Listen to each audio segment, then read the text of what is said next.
Fala pessoal, tudo bom com vocês? Aqui é Nostalgia, sejam todos bem-vindos a esse canal. E se vocês já estão aqui comigo faz um tempinho ou faz um tempão, vocês sabem que aqui eu vivo falando a respeito de Lost Media. Não é novidade pra ninguém, né? Mas dessa vez eu resolvi fazer um vídeo com algumas peças de mídias perdidas, com um background, com uma história por trás meio estranha, que meio que sai do ritmo da normalidade. Geralmente a gente espera que algo se torne uma Lost Media por conta de um incêndio ou por descuido dos estúdios, mas nem sempre são por causa desses motivos.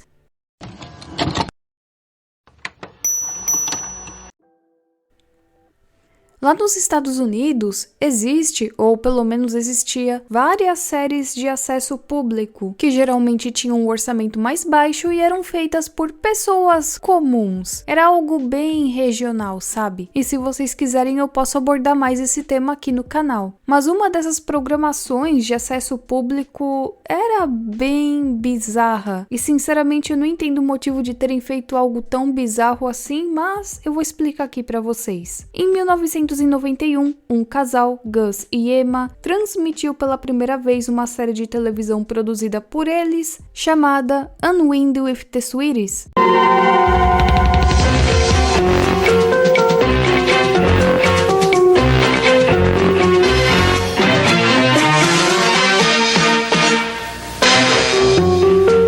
E o programa era o Gus e a Emma que vestiam essas máscaras que deixavam a boca de fora e também usavam perucas, sendo a dele cinza e a dela marrom. Eles também usavam óculos e ficavam a maioria do tempo lendo e cantando juntos. O que muitas pessoas dizem é que esse programa deixava uma vibração muito desconfortável, além de que eles faziam várias coisas estranhas ao decorrer dos episódios. Eles também adicionavam várias coisas random no meio do programa. Não tem muito o que explicar para falar a verdade, até porque boa parte desse material está perdido, mas por incrível que pareça, o programa durou até 2002. E mesmo sendo algo bem mal feito, tinha até pessoas que assistiam diariamente o programa, que inclusive ganhou um blog, que também era bem bizarro. Passou um tempo, o programa caiu na obscuridade, mas em julho de 2020 uma nova postagem apareceu com o Gus ou a Emma reconhecendo que uma década inteira se passou sem nenhuma atividade no blog. A última postagem dele era uma história estranha chamada Reunião de Família de Gus e Emma, que continha uma imagem gráfica de um corpo, digamos que todo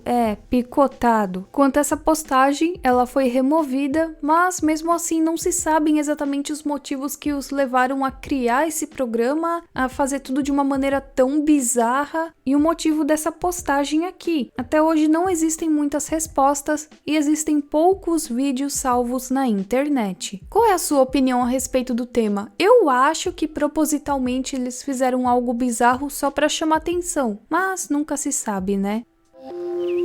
Beautiful to me.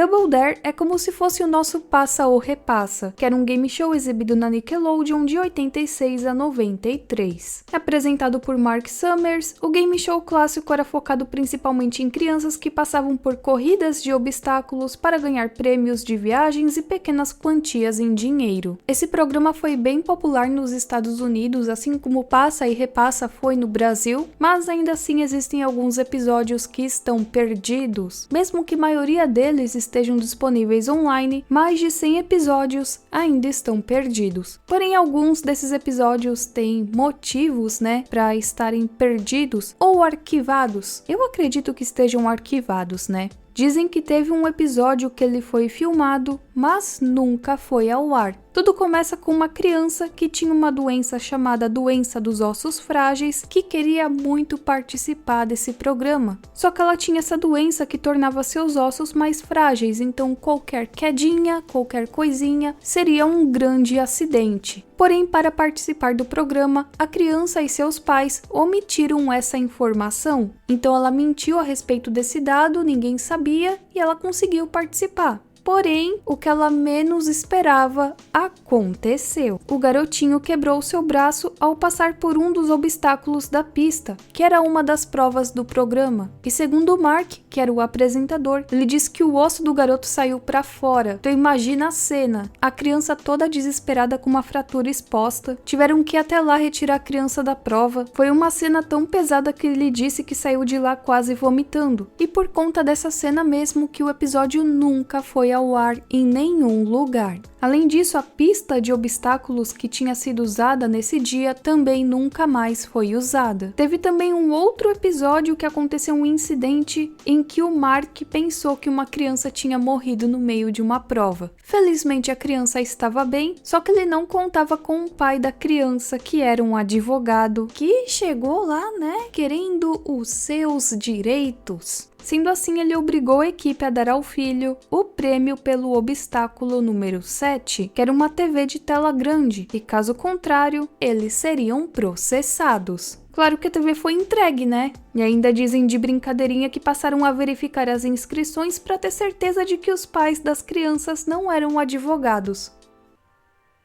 Sam Brook, ou Sam Brook, eu não sei como se pronuncia isso, é um filme brasileiro dirigido por Luiz Renato Brescia em 1945. O filme teve a participação da atriz Sônia Santana e do ator Evanildo Barouche. É considerado o primeiro filme brasileiro de faroeste e a sua produção começou lá em 1945, mas algo muito inesperado durante as gravações aconteceu. A atriz principal do filme desapareceu e por conta disso, eles não deram continuidade ao projeto. Eu tentei encontrar mais informações a respeito dessa atriz, a Sônia Santana, relacionadas ao desaparecimento, ou se a atriz já tinha participado de outros filmes, mas eu não encontrei nada para falar a verdade. Então, se você é daqueles cinéfilos que entende muito de cinema brasileiro, quiser dar uma força aqui pra gente, pode comentar aqui embaixo, porque é um caso bem bizarro, né? Eu também não encontrei informações se ela foi encontrada, se ela foi encontrada com vida, se ela seguiu desaparecida, que fim deu esse caso.